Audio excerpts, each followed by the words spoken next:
Assalamualaikum warahmatullahi wabarakatuh. Selamat pagi anak-anak semua. Salam sejahtera untuk kita semua.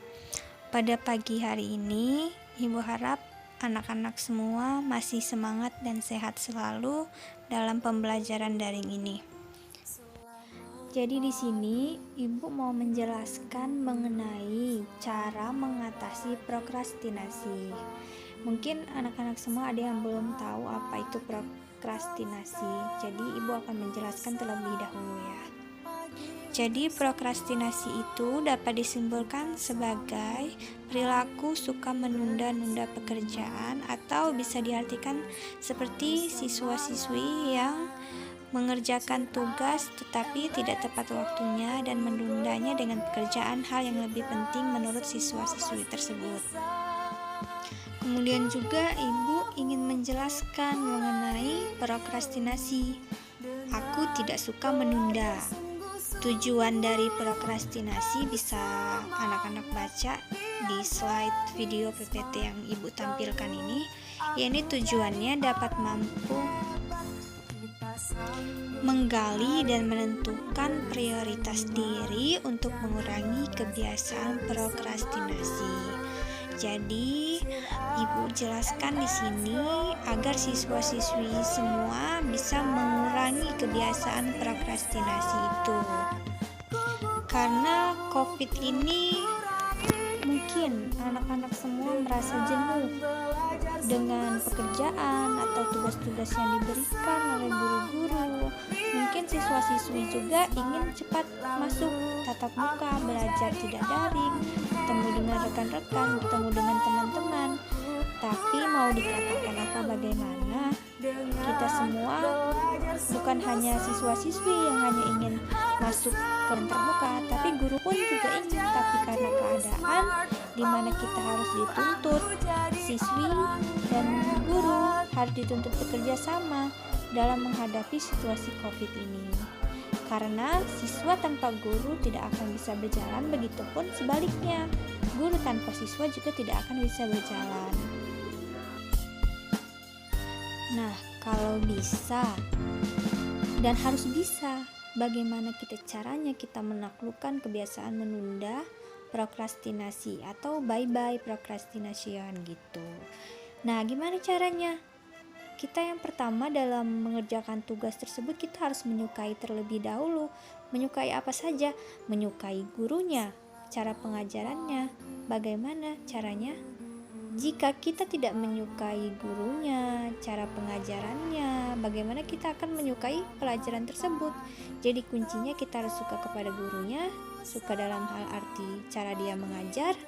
Jadi kita akan menyukai pelajaran tersebut dan harus diterapkan juga rasa ikhlas sebagai seorang siswi untuk memenuhi tanggung jawab dan kewajiban kita sebagai seorang siswi. Lalu, apa saja penyebab perilaku prokrastinasi? Yang pertama, kecemasan. Kecemasan tuh banyak sekali halnya, Nak. Misalkan kecemasan kita mendapatkan tugas dari guru mapel. Nah, Ibu contohkan saja lagi pelajarannya daring nih. Merasa cemas. Yang pertama, cemas karena kita belum mengerjakan sama sekali. Yang kedua, karena tugas terlalu banyak atau menumpuk. Nah, itu juga yang membuat kita merasa cemas. Dari kecemasan itu yang menyebabkan kita suka menunda-menundanya. Misalkan jadwal daring hari ini ada 2 pelajaran. Satu pelajaran MTK, satu pelajaran bahasa Inggris. Nah, dari jam 7 sampai jam 8 kita mengerjakan MTK. Dari jam 8 sampai jam 10 kita mengerjakan bahasa Inggris. Nah, dikarenakan kita menunda dan akhirnya tugas tersebut menumpuk, yang tadinya kita malas mengerjakannya, menyebabkan kecemasan itu muncul. Jadi untuk menghindari hal tersebut, kita harus membuat pola dalam kehidupan kita, dalam pembelajaran kita, dalam memenuhi tanggung jawab kita sebagai seorang siswa. Contohnya, kita harus mempunyai jadwal. Mungkin ada siswa yang sudah memiliki jadwal daring per tiap harinya, tapi ada juga siswa yang tidak mempunyai jadwal daring. Jadi misalkan Senin sampai Sabtu pelajaran apa saja? Jadi kita sudah bisa menyiapkan untuk pelajaran pada hari besok. Dan apa saja tugas yang belum kita kerjakan, boleh kita bikin suatu catatan. Jadi kita harus mencatat apa saja pelajaran yang belum saya kerjakan tugasnya. Jadi kita bisa mencicilnya satu persatu agar tugas tersebut tidak menumpuk dan menyebabkan kita mengalami kecemasan dan akhirnya kita melakukan penundaan dalam mengerjakan tugas tersebut. Siapa yang rugi?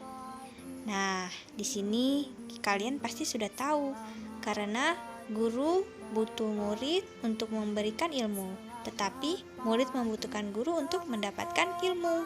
Jadi carilah ilmu tersebut. Kemudian kurangnya penghargaan diri. Kurangnya penghargaan diri ini bisa jadi dengan kita tidak menghargai diri kita sendiri. Jadi contohnya kurang penghargaan diri.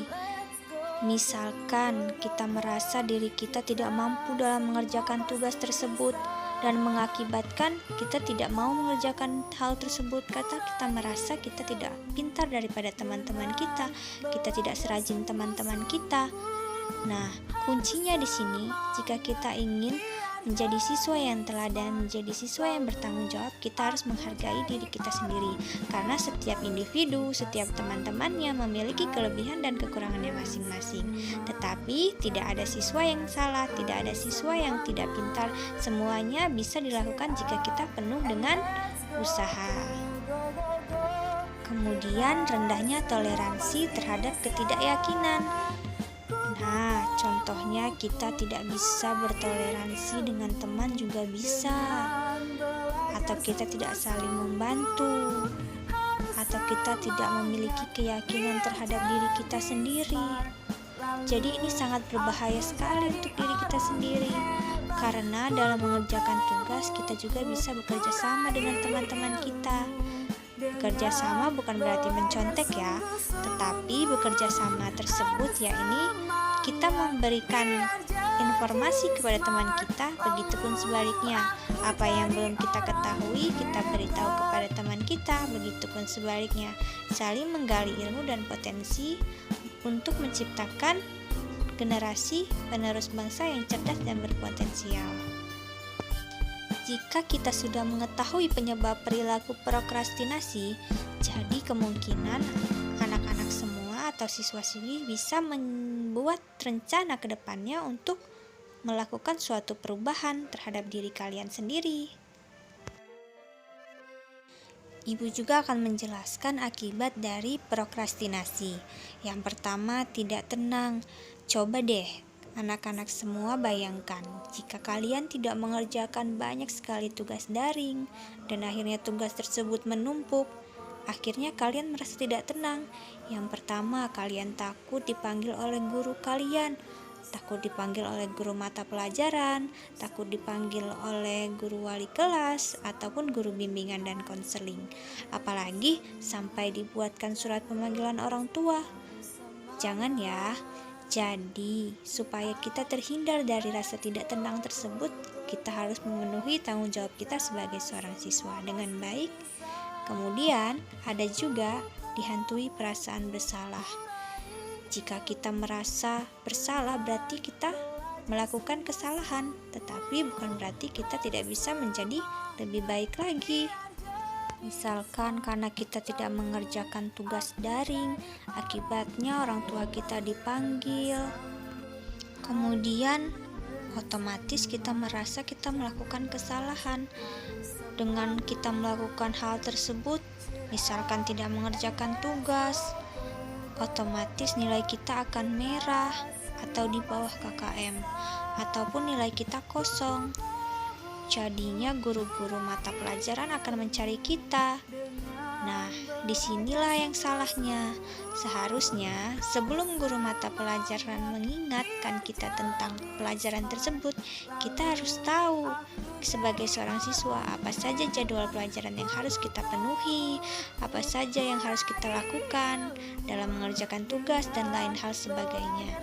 Jangan sampai kita mengecewakan kedua orang tua kita yang sudah susah payah untuk menyekolahkan kita. Kemudian stres. Nah, jika anak-anak semua tidak mengerjakan tugas tersebut atau tidak mematuhi tanggung jawab atau peraturan yang ada di sekolah selama pembelajaran daring, otomatis kalian akan mengalami banyak sekali masalah.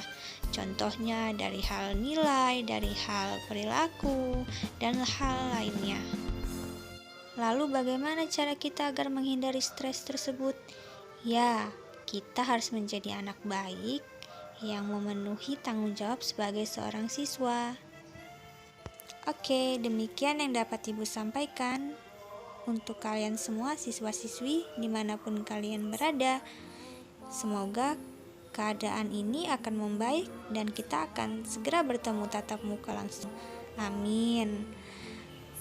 Sampai bertemu di video-video berikutnya mengenai materi bimbingan dan konseling yang lebih menarik lagi. Saya akhiri. Assalamualaikum warahmatullahi wabarakatuh. Bye.